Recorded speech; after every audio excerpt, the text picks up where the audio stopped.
this is our final product. As you can see.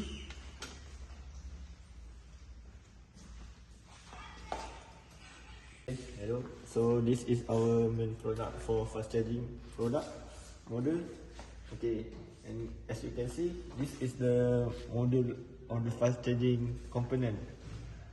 Next, this is the part for 10 ampere charging port, and this is for 20 ampere charging port. Next, the relay is used for to cut off the battery when it's full.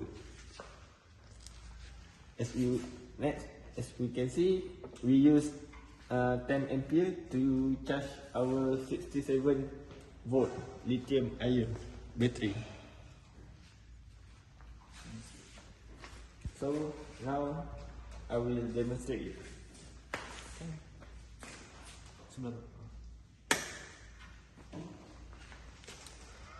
Now, as you can see, when it turn on, it will display the battery will charge.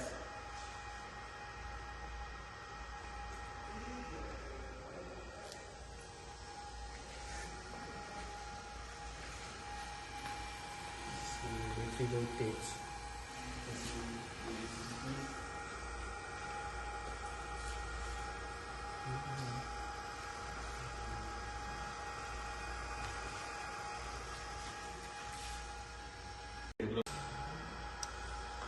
Okay, now the battery is full.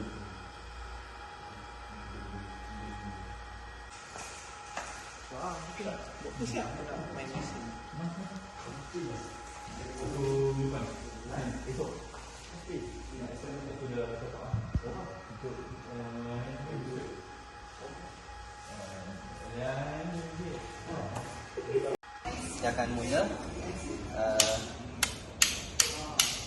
Dia akan mula on main switch.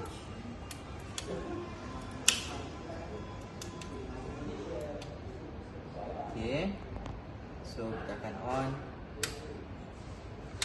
Kita on kipas. Kipas ni daripada sini, maka kita letak 10 amp.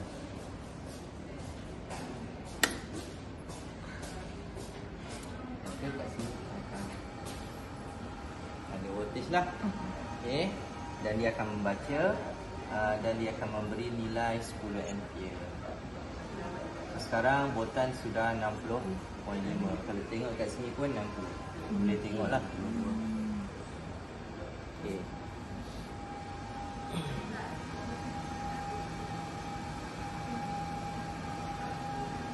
Sekiranya kita berpuas hati dengan nak pakai 63 je kan. Okay. So kita pergi terus pada 20 amp Okay.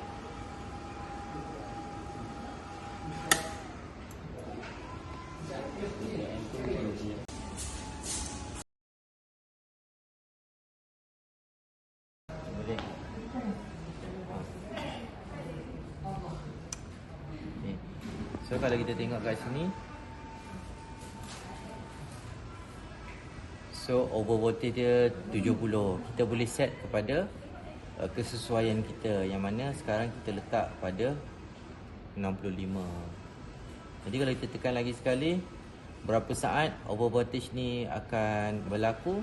Selama 5.1 saat. Selepas 5.1 saat, sekiranya dia masih lagi lebih daripada 65 volt, maka dia akan cut off. Okay. Dan ini pula under voltage. Under voltage ni sekiranya voltan bateri tersebut voltan dia rendah daripada 58, maka dia akan cut off sekiranya ia berterusan sebanyak 5 saat. Okey, dengan kata lain, kita ingin supaya kita tak melakukan pengecasan pada bateri yang salah. Okey, ini pula adalah tolerant ataupun sensitivity bacaan kita 1 volt. Maka dia orang kata error lah, percent error. Okay, so ini tiada benda lain. Ini dia punya hertz. Habis, tamat. Okay.